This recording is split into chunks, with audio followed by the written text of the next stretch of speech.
नाजरीन, आज हम आपको अंग्रेज दौरे हुकूमत के हिंदुस्तान के एक ऐसे डाकू के बारे में बताने जा रहे हैं जिसने अंग्रेजों के नाक में भी दम किए रखा था, जो अमीरों के लिए खौफ की अलामत और गरीबों का मसीहा था। लेकिन इससे पहले अगर आपने हमारे चैनल को अब तक सब्सक्राइब नहीं किया तो इन्फिलिशियस को सब्सक्राइब भी कर लें और नोटिफिकेशन बेल को भी दबा दें ताकि इस तरह की बेहतरीन और मालूमाती वीडियोस आप तक बर वक्त पहुँचती रहें। नाज़रीन, हकीकत यह है कि वो डाकू पहले एक आम शहरी था, लेकिन नॉटिंगम के एक बदमाश शेरिफ ने इसकी जमीन जबरदस्ती छीन ली थी, जिसकी वजह से वो डाके डालने लगा था। उसके बारे में कई नॉवेल्स लिखे गए, बहुत सी फिल्में बनी। वो अमीरों को लूटता था और गरीबों की मदद करता था। इसका नाम था सुल्ताना डाकू। सुल्ताना डाकू, जिसे 7 जुलाई 1924 को तख्ता-ए-दार पर लटका दिया गया था। सुल्ताना डाकू के मजहब के मुतालिक कुछ वसूख से यानी यकीन से नहीं कहा जा सकता। बेशतर लोगों के नजदीक वो मुसलमान था, जबकि चंद मुअर्रिखीन ने उसे हिंदू अकीदे का पैरोकार बताया है, क्योंकि वो भातू कौम से ताल्लुक रखता था जो अकीदे के लिहाज से हिंदू थी। सुल्ताना और उसके गिरोह के लोग जिला मुरादाबाद के रहने वाले थे और सब के सब जराइम पेशा अफराद थे। सुल्ताना और इसके गिरोह के अफराद मुख्तलिफ जराइम में सजा के तौर पर यूपी के इलाके नजीबाबाद में पत्थरगढ़ के किले में कैद किए गए थे, मगर आहिस्ता आहिस्ता ये अफराद कैद से फरार होने लगे और उन्होंने भातू कौम ही के एक शख्स बालम कंद की क़यादत में चोरी चकारी की वारदातें शुरू कर दी। बालम कंद एक दिन अपने जोम में मालूफ खान नामी एक बहादुर पठान से उलझ बैठा और उसकी गोली का निशाना बन गया, जिसके बाद से इस गिरोह की क़यादत सुल्ताना के हाथ में आ गई। सुल्ताना इब्तिदा में छोटी मोटी चोरी चकारी करता था। उर्दू के पहले जासूसी नावल निगार और अपने जमाने के मशहूर पुलिस ऑफिसर जफर उमर इसे एक मर्तबा गिरफ्तार करने में कामयाब भी हो गए थे, जिस पर उन्हें 5000 रुपए का उस वक्त के दौर में इनाम भी मिला था। जफर उमर की साहबजादी हमीदा अख्तर हुसैन रायपुरी ने अपनी किताब नायाब हैं हम में लिखा है कि जफर उमर ने सुल्ताना को एक दू-बदू मुकाबले में गिरफ्तार किया था। इस वक्त सुल्ताना पर सिवाय चोरी चकारी के कत्ल का कोई इल्जाम न था, इसलिए उसे महज 4 साल की कैद बमुशक्कत की सजा सुनाई गई। जफर उमर ने इसकी गिरफ्तारी पर मिलने वाली रकम अपने सिपाहियों और इलाके के लोगों में तकसीम कर दी थी। इसके बाद जफर उमर ने उर्दू में कई जासूसी नावल तहरीर किए, जिनमें पहला नावल नीली छतरी था और उसकी कहानी का महवर यही सुल्ताना डाकू था। इस सजा से रिहाई के बाद सुल्ताना ने अपने गिरोह को असरे नौ मुनज़्ज़म किया। उसने नजीबाबाद और सहारनपुर के सरकर्दा लोगों से राब्ते इस्तेवार किए और अपने काबिले एतमाद मुखबिरों का जाल बिछाकर डाके मारने शुरू कर दिए। उसे अपने मुखबिरों के जरिए मालदार असामियों की खबर मिलती थी। सुल्ताना हर डाके की मंसूबा बंदी बड़ी एहतियात के साथ करता था और हमेशा कामयाब लौटता था।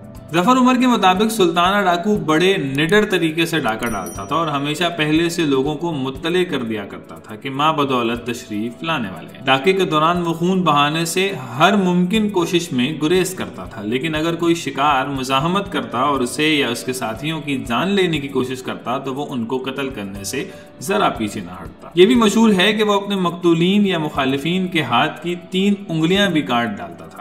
अमीर साहूकारों और जमींदारों के हाथों सताए हुए गरीब अवाम उसकी दराजी उम्र की दुआएं करते थे और वो भी जिस इलाके से माल लूटता वहीं के जरूरतमंदों में तकसीम भी करवा देता था। सुल्ताना की डकैतियों और दहशत का ये सिलसिला कई साल तक जारी रहा, मगर अंग्रेजों की हुकूमत थी और वो ये सूरत हाल ज्यादा देर तक बर्दाश्त नहीं कर सकते थे। पहले तो उन्होंने हिंदुस्तानी पुलिस के जरिए सुल्ताना को ठिकाने लगाने की पूरी कोशिश की, मगर सुल्ताना के मुखबिरों और गरीब देहातियों की मदद की वजह से वो अपने इरादों में कामयाब न हो सके। बिलाखिर अंग्रेजों ने सुल्ताना डाकू की गिरफ्तारी के लिए बरतानिया से फ्रेडी यंग नामी एक तजर्बाकार अंग्रेज पुलिस ऑफिसर को इंडिया बुलाने का फैसला किया। फ्रेडी यंग ने हिंदुस्तान पहुंचकर सुल्ताना की तमाम वारदातों का तफसीली मुताला किया और उन वाकयात की तफसील मालूम की जब सुल्ताना और इसके गिरोह के अफराद पुलिस के हाथों गिरफ्तारी से साफ बचकर निकल गए थे। फ्रेडी यंग को ये नतीजा निकालने में ज्यादा देर न लगी थी कि सुल्ताना की कामयाबी का राज उसके मुखबिरों का जाल है जो महकमा पुलिस तक फैला हुआ है। वो ये भी जान गया था कि मनोहर लाल नामी एक पुलिस ऑफिसर सुल्ताना का खास आदमी है जो सुल्ताना की गिरफ्तारी की हर कोशिश की खबर उस तक पहुंचा देता है, और इससे पहले कि पुलिस सुल्ताना के ठिकाने तक पहुंचे वो अपने बचाव की तदबीर कर लिया करता था। फ्रेडी यंग ने सुल्ताना को गिरफ्तार करने के लिए बड़ी जहानत से मंसूबाबंदी की। सबसे पहले तो उसने मनोहर लाल का तबादला एक दूर दराज के इलाके में कर दिया। फिर नजीबाबाद के बड़े लोगों की मदद से सुल्ताना के एक काबिले एतमाद शख्स मुंशी अब्दुल रज़ाक को अपने साथ मिलाने में कामयाब हो गया। सुल्ताना मुंशी अब्दुल रज़ाक पर हद से ज्यादा भरोसा करता था। सुल्ताना की जाए पनाह नजीबाबाद के करीब वाक़े एक जंगल था जिसे कजली बन कहा जाता था।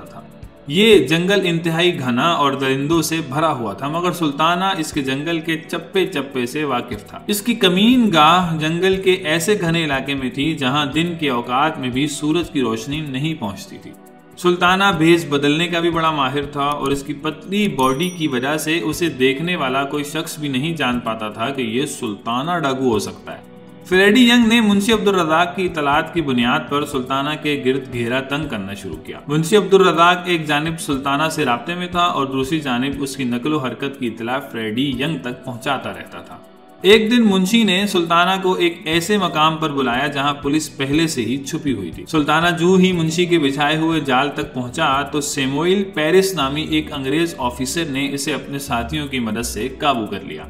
सुल्ताना ने पहले फायर करना चाहा मगर पुलिस इसकी राइफल छीनने में कामयाब हो चुकी थी। अब उसने भागना चाहा मगर एक कांस्टेबल ने इसके पैरों पर राइफल का बट मारकर उसे गिरा दिया और यूं सुल्ताना गिरफ्तार हो गया। ऑपरेशन की निगरानी फ्रेडी यंग कर रहे थे जिन्हें इस कारनामे के बाद तरक्की देकर भोपाल का आईजी जेल खाना जात बना दिया गया। फ्रेडी यंग सुल्ताना को गिरफ्तार करके आगरा जेल ले आया जहां उस पर मुकदमा चला और सुल्ताना समेत 13 अफराद को सजाए मौत का हुक्म सुना दिया गया। इसके साथ ही सुल्ताना के बहुत से साथियों को उम्र कैद और काला पानी की सजा भी सुनाई गई। 7 जुलाई 1924 को सुल्ताना को तख्ते-दार पर लटका दिया गया, मगर अमीरों पर इसकी दहशत और अवाम में इसकी मोहब्बत के चर्चे एक अरसे तक बरकरार रहे। सुल्ताना अंग्रेजों से शदीद नफरत करता था। कहते हैं उसी नफरत की वजह से वो अपने कुत्ते को राय बहादुर कहकर बुलाता था। ये एक एजादी खिताब था जो अंग्रेज सरकार की जानिब से उनके वफादार हिंदुस्तानियों को दिया जाता था।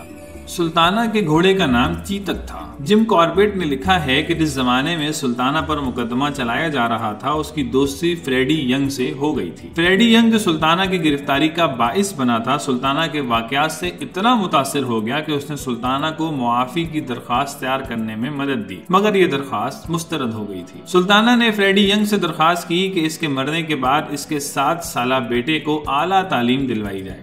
फ्रेडी यंग ने सुल्ताना की ख्वाहिश का एहतराम किया और इसकी सजाए मौत के बाद उनके बेटे को आला तालीम के हुसूल के लिए इंग्लैंड भेज दिया और इसके बाद वो इंडिया वापस आया और ICS का इम्तिहान पास करने के बाद महकमा पुलिस का आला अफसर बना, जहां से वो इंस्पेक्टर जनरल के ओहदे तक पहुंचकर रिटायर हुआ।